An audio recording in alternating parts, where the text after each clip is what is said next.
As many of you have heard, our news director and friend Adam Bradshaw passed away over the weekend. Yeah, Adam was a mentor to journalists just like us who are working all over the nation as well, with a news career spanning nearly 4 decades. Jaron Spohr has a look back at our friend Adam's life and career. Adam Bradshaw, born to Glenn and Inez Bradshaw in December of 1960. We grew up in Urbana, Illinois. Dad was an art professor at the U of I, and Adam and I are the youngest 2 of 5 kids in the family. But one thing was for certain about Adam almost from the very start. He liked to talk to people and pass on what he found out. My memory of Adam was he'd sit on the curb, and when people would walk by, he'd say, "Hi, I'm Adam." And he'd come in the house reporting that he'd talked to Mrs. Jones down the street. Well, we didn't even know who Mrs. Jones was. Adam's love for broadcast news took him to Illinois State University, where he graduated in 1984. He began his broadcast career at our Next Star station in Champaign-Urbana, first as a reporter and then as a producer, but soon decided news management was his calling. And he was amazingly professional, even as a very young college intern. I don't think he ever wanted to be on camera. He enjoyed being behind the camera, and he enjoyed the production. That professionalism was felt by those who worked with him as well. He led his news departments with confidence and compassion. He was a very nurturing leader. He was very approachable. He knew that when you needed some help, he could come right in and offer his suggestion. Yeah, he appreciated help, but he also appreciated just, at the end of the day, when things were a little busy, he appreciated just sitting down and just kind of letting him vent and just kind of sharing a joke or two or a little smile. Adam worked in California, Utah, and Nevada, where in 2009 he was inducted into the Nevada Broadcasters Hall of Fame. Then Adam's broadcast career brought him to Wichita Falls in March of 2018. General Manager of KFDX KJTL, Wayne Reed, says he knew from the first conversation he had with Adam he'd be a great addition to the station. We had quite a lengthy interview, and he and we often teased each other about that after it was said and done. But I realized very quickly that he would make an incredible coach, teacher, and mentor, and that's exactly what he did. Now, back in December, Adam started to feel ill and was told he had a lung infection, which made it difficult to continue his work despite his best efforts.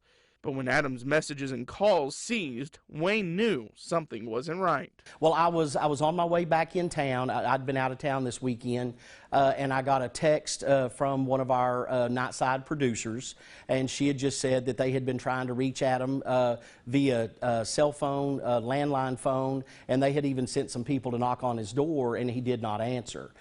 So my first thought was we needed to do a welfare check. After doing that welfare check, WFPD were able to find Adam in his home, but he had passed away.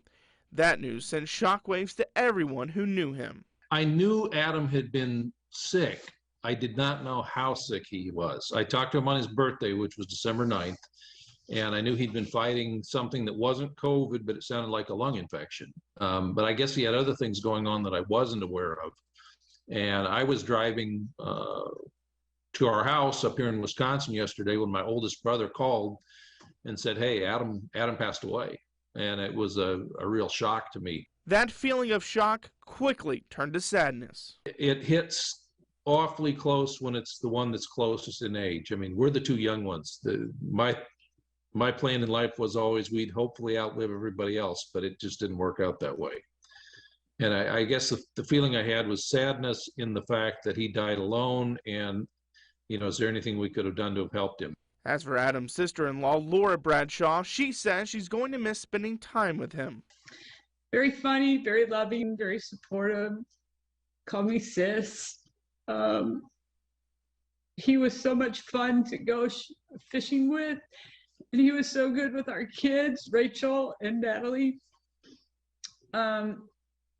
They loved him so much, and he was a fantastic uncle to them. Something that also is felt by everyone who worked with him. I'm gonna miss having him as someone I can go to touch base with, to check up on. There's a spot in my office where Adam used to sit, and he and I had lots of meetings, lots of conversations, lots of planning sessions, and every time I look at that chair, I'll see Adam.